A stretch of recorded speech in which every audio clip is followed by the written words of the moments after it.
Hello students, ये आपका part 18 video है और पार्ट 18 वीडियो में चैप्टर 10 के विविध प्रश्नावली पे और क्वेश्चन नंबर है 17। कह रहा है समकोण त्रिभुज के कर्ण के अंतः बिंदु यानी अंत वाले बिंदु इन पॉइंट 1, 3 और -4, 1 है। त्रिभुज के पाद यानी जो समकोणीय भुजा है उनके समीकरण ज्ञात करने हैं जो अक्षों के समांतर है। अच्छा, अक्षों के यानी एक्स अक्ष या वाई अक्ष किसी के भी समांतर हो सकते हैं। चलिए मैं एक त्रिभुज ले लेता हूं, इसका नाम लिख दूं ए बी सी। ए का शीर्ष का निर्देशांक मैं 1,3 ले लेता हूं और सी का -4,1 ले लेता हूं। मैं मान लेता हूं कि माना त्रिभुज ए बी सी में एंगल बी बराबर में 90। अच्छा, ए का निर्देशांक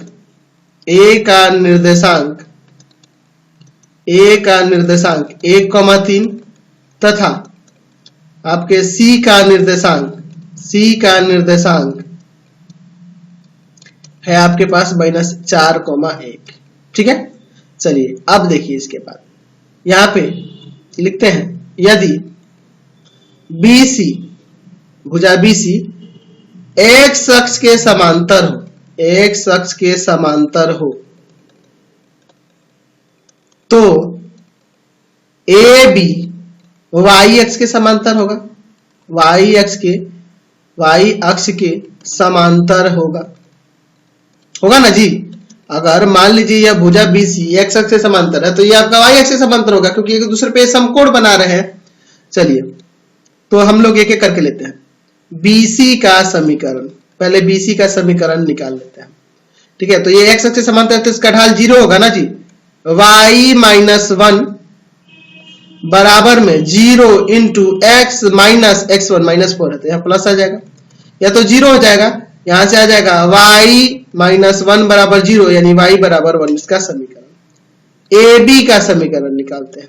AB का समीकरण तो AB आपके y अक्ष से समांतर है तो यहाँ ढाल 1/0 लेना होगा तो y -3 बराबर में 1/0 इंटू x -1, ये जाकर 0 हो जाएगा, बच जाएगा x -1 बराबर 0 यानी x बराबर में 1। इस रेखा का समीकरण आ गया।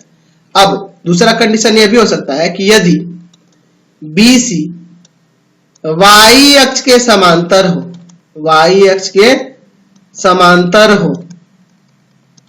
तो AB x अक्ष के समांतर होगा। समझ गए ना, उल्टा ये भी तो हो सकता है ना जी। चलिए तो पहले हम लोग BC का समीकरण निकालते हैं। BC का समीकरण y -1, अब देखो y x के समांतर तो ढाल 1/0 और x माइनस x1 यानी +4 हो जाएगा। ये जाकर उधर गुणा करेगा, यहां से आ जाएगा x +4 बराबर में 0। ठीक है, चलिए अब BC हो गया तो अब फिर किसका निकालते हैं, AB का समीकरण। तो AB x अक्ष से समांतर तो यहाँ ढाल हमें क्या ले लेना होगा, 0 ले लेना होगा। y -3 बराबर में 0 इंटू x माइनस, यानी कि ये 0 हो जाएगा, यहाँ से y -3 बराबर में 0। तो यहाँ से हमारे रेखाओं के समीकरण आ गए। समझ गए, चलते अगले क्वेश्चन पे। चलिए अगला क्वेश्चन देखिए, क्वेश्चन नंबर 18 कह रहा है किसी बिंदु के लिए रेखा को दर्पण मानते हुए बिंदु 3,8 का रेखा x + 3y बराबर 7 में प्रतिबिंब ज्ञात कीजिए। समझिए यहाँ रेखा का समीकरण दिया है, इसको हमें दर्पण मान लेना है ना, दर्पण मान लेना है। यह आपका है x + 3y बराबर में 7। समतल दर्पण है। इधर मान लो कोई बिंदु है, बिंदु P मान लेते हैं जिसका निर्देशांक 3,8 है।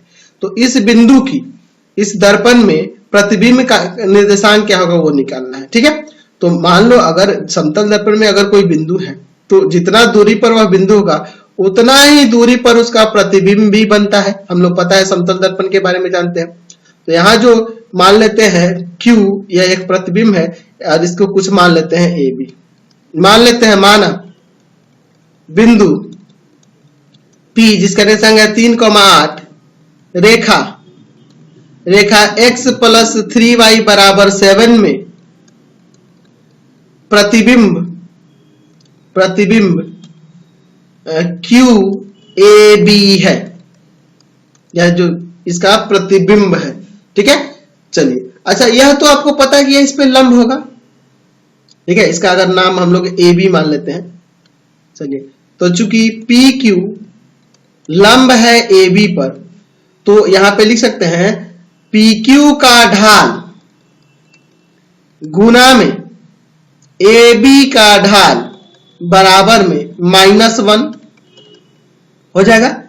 अच्छा, पी क्यू का ढाल कैसे निकालोगे? यहां से घटाओगे ना जी, b माइनस 8 बटा में a माइनस 3 बरा इंटू में ए बी का ढाल यही से निकल सकता है, इसको उधर भेज दो और ये भाग में भेज दो, तो y बराबर -1/3x और फिर प्लस में 7/3, ढाल आपका 1/3 आ जाएगा, माइनस का 1/3 बराबर में -1। ठीक है, दो एक दूसरे पे लंब रेखाओं का ढाल किसके बराबर होता है? -1 के बराबर होता है। ठीक है, तो अब देखो क्या करता हूं, ये माइनस और माइनस हटा देता हूं। ठीक है, अब ऊपर हो जाएगा b माइनस 8 और बटा में 3a माइनस 9 बराबर में 1। समझे ना, मैंने माइनस माइनस हटा दिया दोनों तरफ से। चलिए, अब इसके बाद हम लोग यहां देखते हैं, इसको ले जाके उधर गुना कर दो, क्रॉस मल्टीप्लाई कर दो, तो यहां से आपका आ जाएगा 3a माइनस 9 बराबर में b माइनस 8। ठीक है, समझ गए ना? अच्छा, अब एक काम करते हैं, इस b को इधर लाते हैं, 9 को उधर जाते हैं, तो 3a माइनस b बराबर में माइनस का 9 इधर जाएगा प्लस का, तो हो जाएगा 1। यह समीकरण 1 मान लेते हैं। ठीक है, अच्छा, यह जो बिंदु होगा, यह बिंदु ये PQ का मध्य बिंदु हो जाएगा ना, क्योंकि देखो जितना दूरी इसका दर्पण से है उतना ही प्रतिबिंब का भी दूरी है।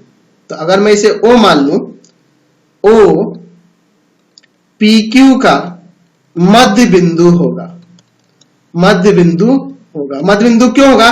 क्योंकि जितना वस्तु की दूरी है इस दर्पण से उतना ही प्रतिबिंब की दूरी है, यानी OP OQ के बराबर है, इसलिए ऐसा हो रहा है।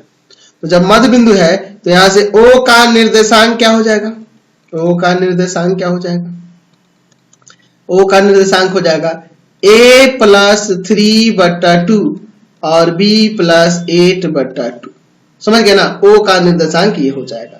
और यह O, चूंकि O AB पर स्थित है, यानी कि उस रेखा को संतुष्ट करेगी, उस रेखा को संतुष्ट, इसलिए हम लोग x और y के जगह यह बिंदु रख देंगे। तो x की जगह रखना है a प्लस 3/2 और आपका प्लस 3, y की जगह रखना है b प्लस 8/2 बराबर में 7। ठीक है, यही ना है आपका।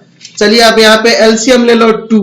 ठीक है, a plus 3 plus 3b plus में 24 बराबर में 7, ये जाके उधर गुना करेगा, तो a प्लस 3b और ये प्लस का कितना हो जाएगा? 24 और 3 27। ठीक है, और बराबर में 14। इसको इस 27 को उधर ले घटा देते हैं तो माइनस का 13 आ जाएगा। a प्लस 3b बराबर में माइनस का 13, ये समीकरण 2 हो जाएगा। अब समीकरण 1 तथा 2 से लेते हैं। समीकरण 1 तथा 2 से, तो समीकरण 1 में है 3a माइनस b बराबर 1 और समीकरण 2 में है आपका a प्लस 3b बराबर में माइनस का 13। अब इन दोनों समीकरणों से देखो, ये समीकरण 1 है, यह समीकरण 2 है, इसमें मैं 3 से गुणा कर देता हूं, इसको a से 1 से कर देता हूं, तो 9a माइनस का 3b बराबर 3 और यहाँ a प्लस 3b बराबर में माइनस का 13। चलिए इसको सॉल्व करते हैं, ये कट जाएगा, यहां पर कितना हो जाएगा? 10a बराबर में माइनस का 10, यानी a बराबर में माइनस का 1 आ जाएगा। a का मान कितना गया? -1 आ गया। a का मान समीकरण किस में रख दें? 2 में रख दें। समीकरण 2 में रखने पर, ठीक है, या 1 में भी रख सकते हैं। a का मान -1 प्लस में 3b बराबर -13, ये जाके माइनस को तो जाके प्लस का हो जाएगा, यानी 3b बराबर में माइनस का 12, b बराबर माइनस का 4 आ जाएगा। इसलिए बिंदु कौन सी बिंदु थी जी? 3,8 थी ना, जो आपका बिंदु था 3,8 है ना था जी, का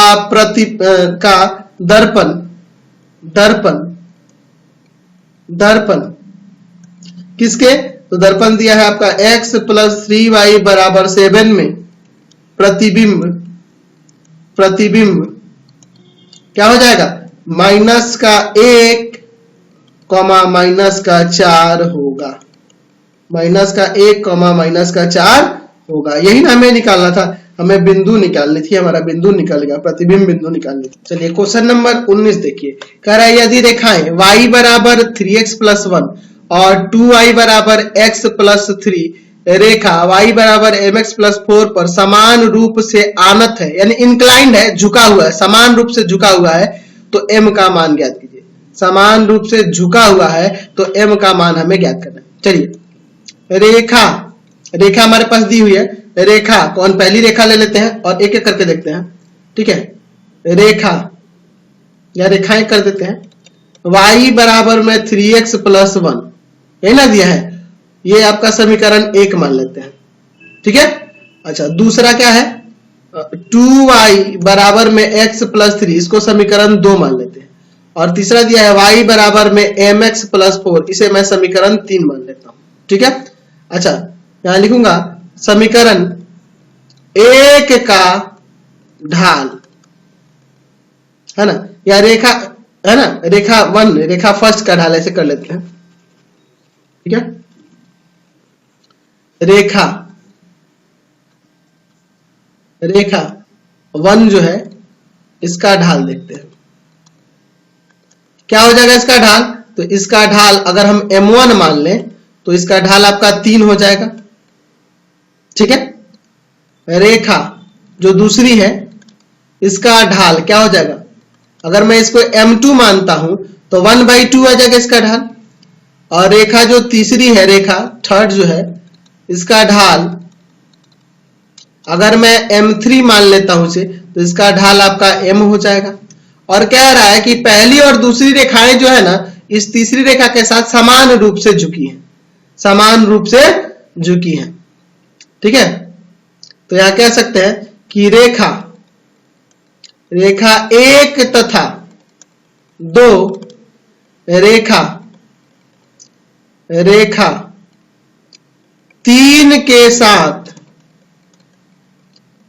समान रूप से झुकी हैं, समान रूप से झुकी हैं, यानी कि उनके बीच का कोण जो हो रहा है ना जी, वह बराबर है, समान रूप से झुकी है।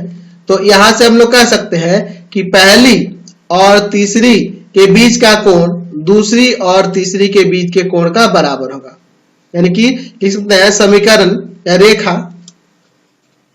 रेखा, रेखा 1 तथा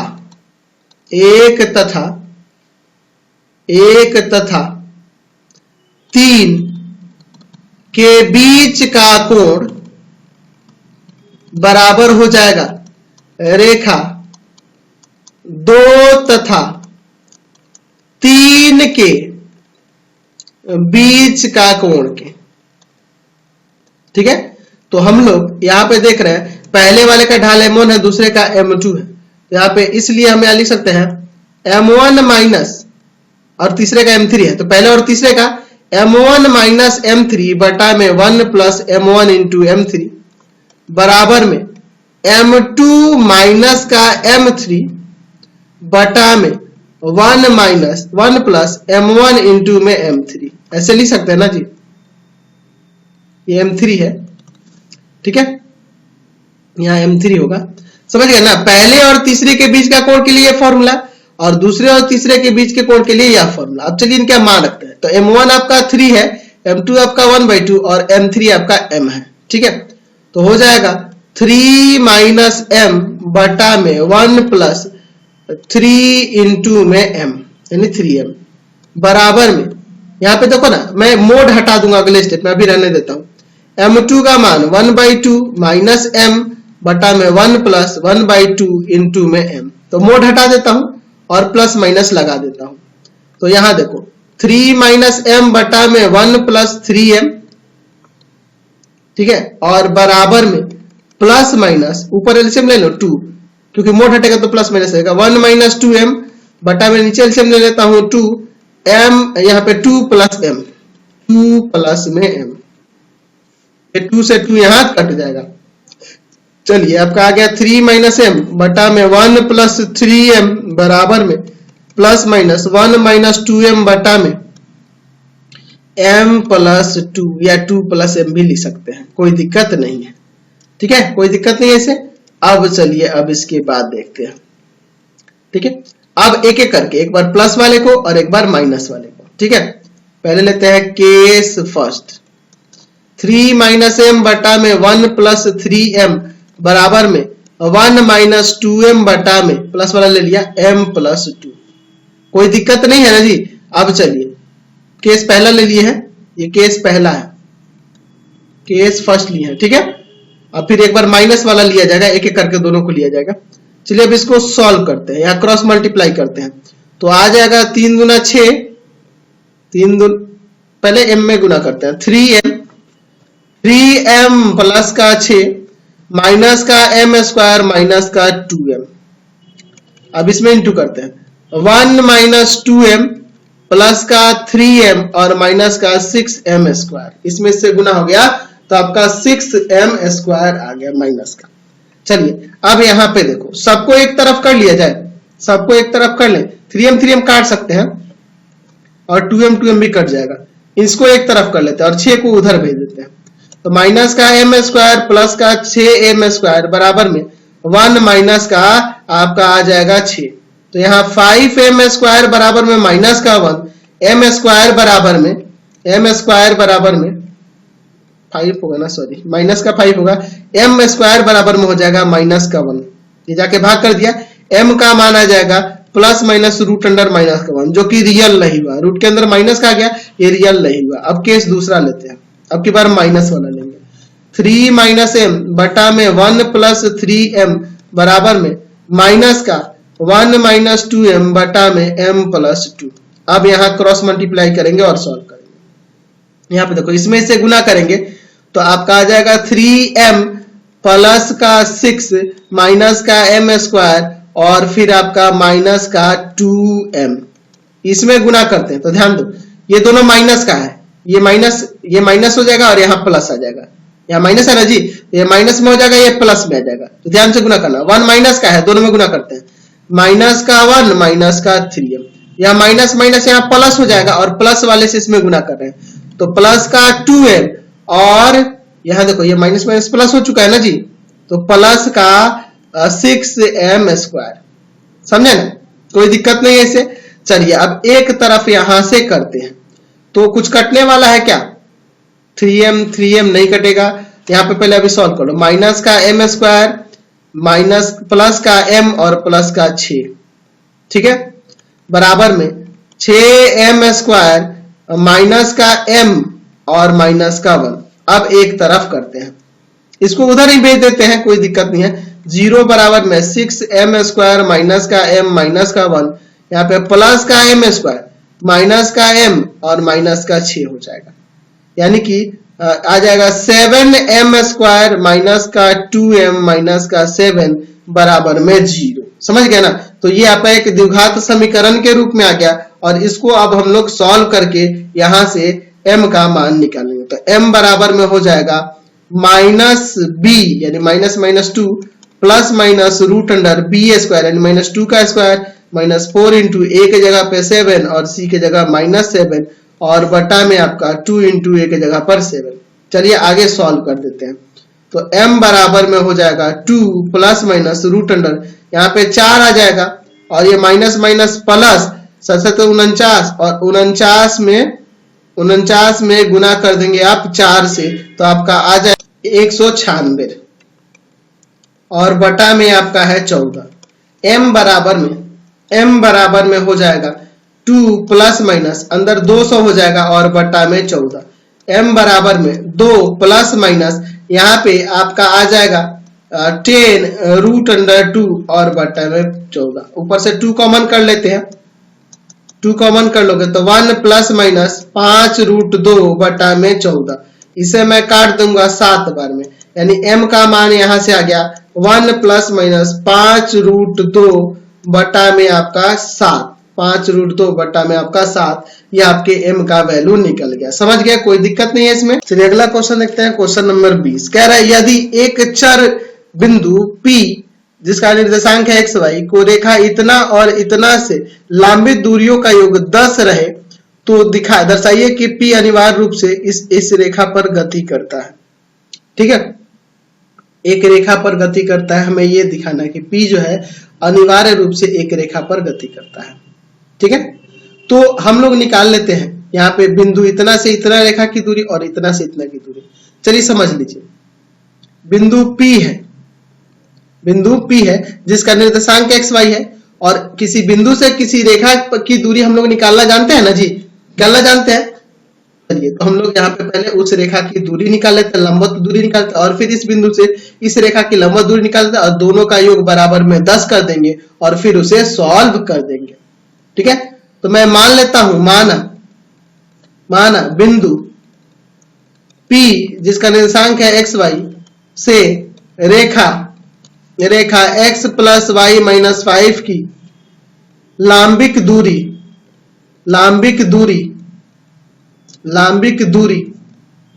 D1 है। तो D1 बराबर में क्या हो जाएगा, मोड में x प्लस y माइनस 5 बटा में रूट अंडर 1 का स्क्वायर प्लस 1 का स्क्वायर, यानी कि x प्लस y माइनस 5 बटा में रूट 2 हो जाएगा। ये तो पॉजिटिव ही होगा, यानी कि ये D1 का मान हो गया। उसी प्रकार से मैं मान लेता हूं, माना बिंदु PXY से रेखा x प्लस क्या है जी 3x माइनस 2y प्लस 7 बराबर 0 की लांबिक दूरी D2 है। तो D2 बराबर में हो जाएगा मोड के अंदर 3x माइनस 2y प्लस 7 बटा में रूट अंडर 3 का स्क्वायर और प्लस माइनस 2 का स्क्वायर।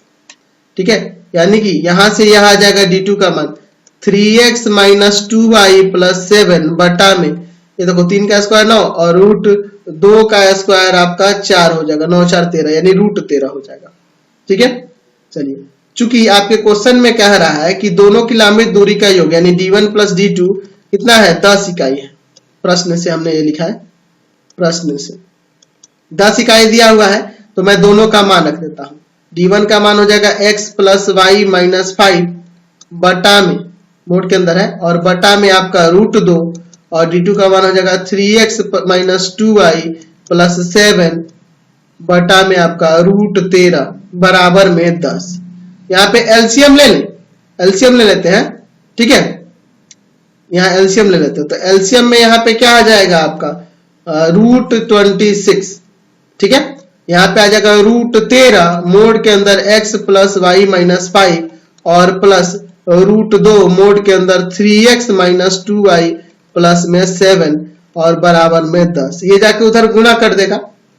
अच्छा, यहाँ पे हम लोग मान लेते हैं, माना x प्लस वाई माइनस 5 तथा 3x माइनस 2y प्लस 7 धनात्मक है। मोड में है तो धनात्मक ऋणात्मक कोई भी तो हो सकता है ना जी, तो मैं पॉजिटिव मान सकता हूं, आप निगेटिव भी मान सकते हो, कोई दिक्कत नहीं, या एक को पॉजिटिव एक को निगेटिव, या एक को निगेटिव एक को पॉजिटिव, कुछ भी मान सकते हैं, उससे कोई दिक्कत नहीं है।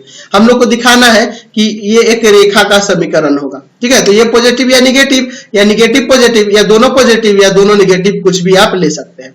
तो रूट 13 ये पॉजिटिव होगा, x प्लस वाई माइनस 5, और यहाँ रूट 2 ये भी पॉजिटिव हमने लिया है, 3x माइनस 2y प्लस 7 बराबर में 10 रूट 26। इसको इनटू कर देते हैं, root 13x plus root 13y minus का 5 रूट 13, यहाँ पे 3 रूट 2x माइनस में 2 रूट 2y प्लस में 7 रूट 2, और इसको इधर लेके चले आते हैं। ठीक है, 10 रूट 26 है, ये 26 है, मैंने गलती से वह 66 लिख दिया है, तो मैं 26 बना देता हूं। ठीक है, माइनस का 10 रूट 26 बराबर में 0। अब देखो x वाले को एक साथ ले लेता हूं, इन दोनों को, और यहां से कॉमन कर लेता हूं, तो root 13 plus 3 root 2x, y वाला ये रहा, प्लस का root 13 minus 2 root 2y common हो गया। अच्छा, यहाँ पे देखो यह है और यह है और यह है, तीनों कॉन्स्टेंट एक साथ, तो प्लस का 7 रूट 2 माइनस का 5 रूट 13 और माइनस का 10 रूट 26। तो देखो यहाँ जो आ रहा है आपका, यहाँ जो आ रहा है बराबर में 0, एक रेखा के समीकरण में नहीं आ गया, ये देखो ax प्लस by और प्लस c बराबर 0 के रूप में आ गया। तो यहाँ कह सकते हैं कि अतः यहाँ कह सकते हैं बिंदु P अनिवार्य रूप से एक रेखा पर गति कर रहा है, एक रेखा पर गति करता है। ये हमें साबित करना था, हमने साबित करके दिखा दिया। समझ गए? तो इस वीडियो को यहीं पे इन कर देते हैं। नेक्स्ट वीडियो में बचे हुए क्वेश्चन को देखेंगे। आप हमारे 3 चैनलों को सब्सक्राइब करेंगे। पहला है पाथ फाइंडर क्लासेस छपरा, दूसरा है भारती भवन रविकांत